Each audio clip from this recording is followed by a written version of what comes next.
Hey everyone, Josh Isley here, and welcome back to Spaceport, where we are always talking about a certain galaxy far, far away. If you're wondering where else you can find such nerdy Star Warsy goodness, you can check out all of my articles at the Best Little Sites Network, where I write mostly about Star Wars, but occasionally I'll talk about some other properties that I enjoy. That'll be linked down below.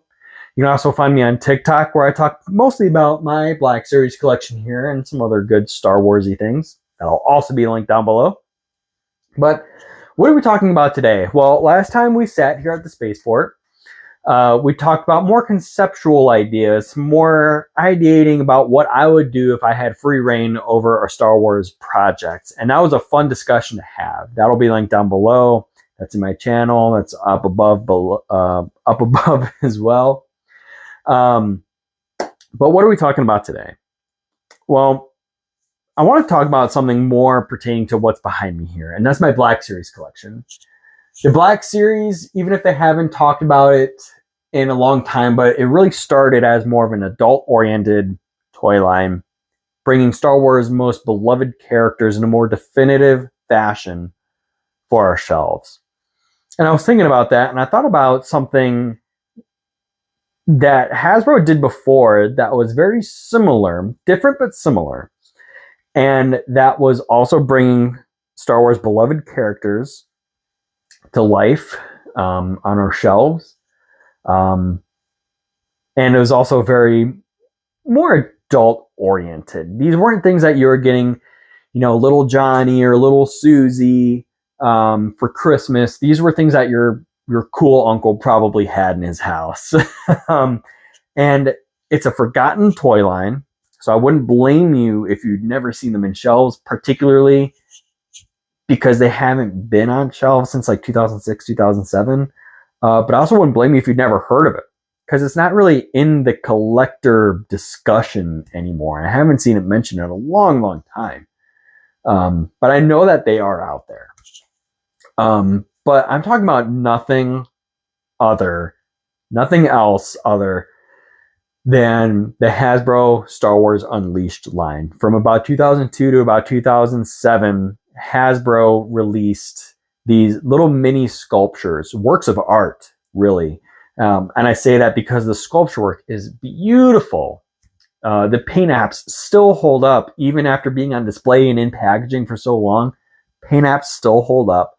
And it did the same thing that the Black Series had set out to do, bringing Star Wars beloved characters to our shelves in a definitive fashion, but they traded functional play for a more dynamic display. These were really artistic and visceral and just highly realized versions of these characters in their most iconic moments. Moments like Vader really revealing to Luke that he's his father. Moments like the battle on Mustafar. Moments like in Legends of Boba Fett escaping the Sarlacc pit. And like I said, these are just miniature works of art. And I want to put a few up on the screen for you right now. Apologies for the dip in audio quality here, but here we've got General Grievous from Revenge of the Sith, presumably on the deck of the Invisible Hand, making effective use of all four of his robotic arms here. 2 grasping lightsabers, 1 a blaster, and 1 the wall behind him just for some extra stabilization.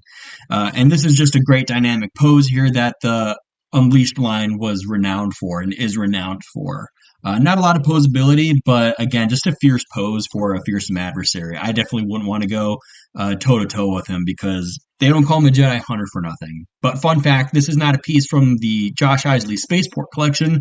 This is a piece from Mrs. Isley's General Grievous collection. So thank you, Mrs. Isley.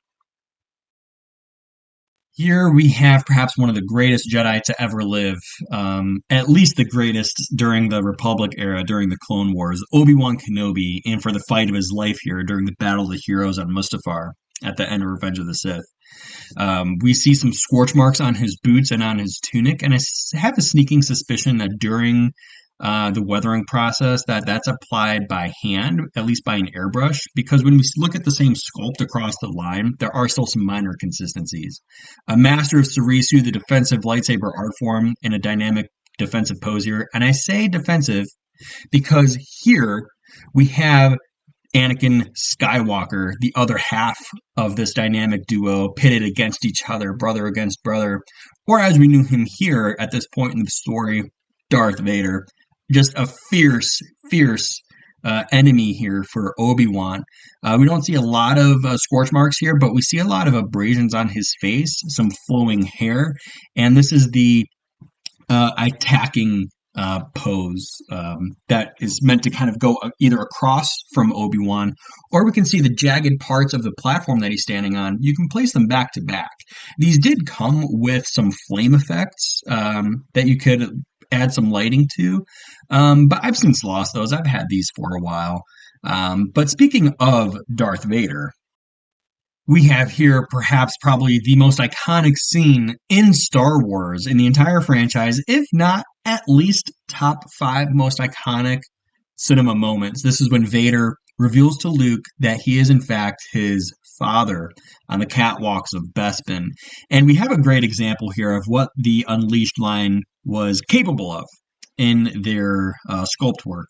Accurate sculpt of course, to how we see Vader on film, but also really just the billowing cape here. It seems like it never ends, as it kind of just blends seamlessly to that under tunic into the actual cape.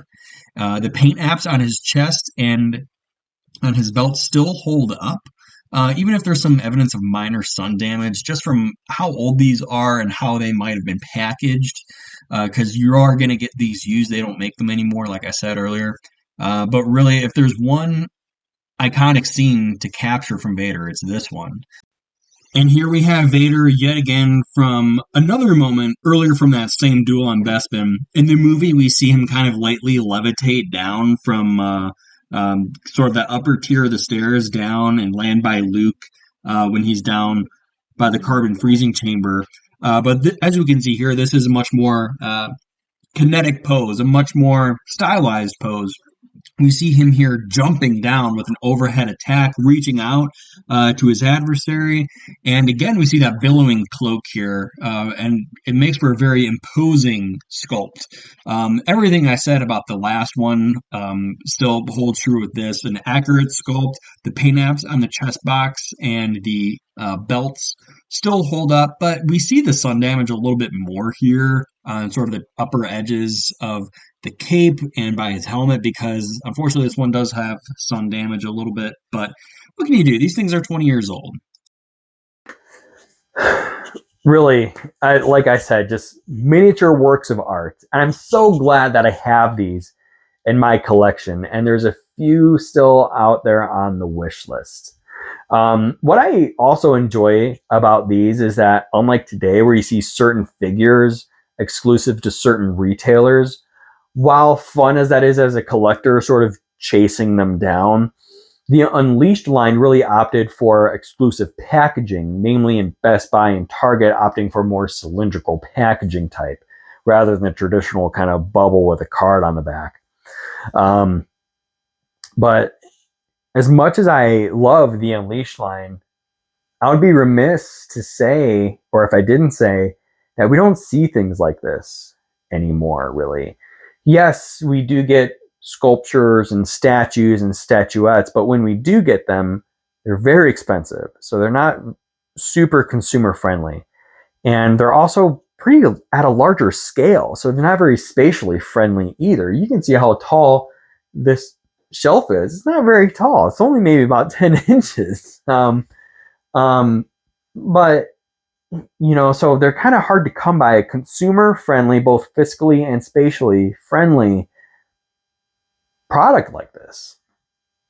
And in thinking that, I also think about what could Hasbro do, or what would Hasbro do, not to mention with, updated technology that we have nowadays, photoreal application, updated sculpture work and, artistry that we can incorporate in a product like this, in machinery and everything. But what could they do with an updated roster, character roster? Because not even since 2007, when the line officially ended, but just in the Disney era alone, we have the Mandalorian, Din Djarin.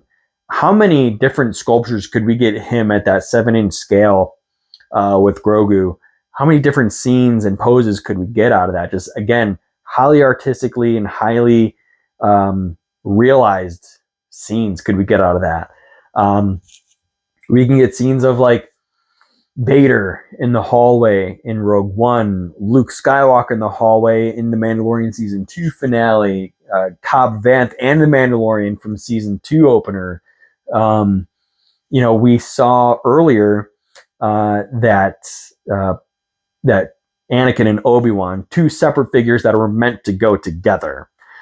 We could see that in a new iteration with Obi-Wan and Darth Vader from their confrontation during the Obi-Wan show. There's so many different avenues that we can go down with an updated Unleashed line or something similar to it. And I would love to see Hasbro bring back the Unleashed line, an updated, rebooted Unleashed line. Even if it was just a limited run for someone like Disney's, even during the Disney era, their iconic roster. Man, the Unleashed line was really something special. But I want to know if you have any of these figures on your shelf. Are there any that you're still chasing? And if you are still chasing them, there's actually a fun resource that I found below at the Jedi Temple Archives that will be linked down there. It's a visual guide. There's also another resource that I found that kind of links third-party retailers, some third-party sellers that are selling them still in package. So if you're an in-package collector, that will be a fun resource. Or if you're a dirty, nasty box opener like me, that is perfectly okay too. But again, I want to know if you have these in your shelf and who would you like to see in an updated, rebooted, Unleashed line. As always, again, you can find me at the Best Little Sites Network to read all of my articles about Star Wars. You can find me on TikTok. Both of these will be linked down below. But as always, go ahead and give this a like, give this a follow or a subscription, give us a share, or don't. Because you don't owe me a thing, you don't owe this channel a thing, because this is the internet. None of this is real anyway. But as always, may the Force be with you. Always.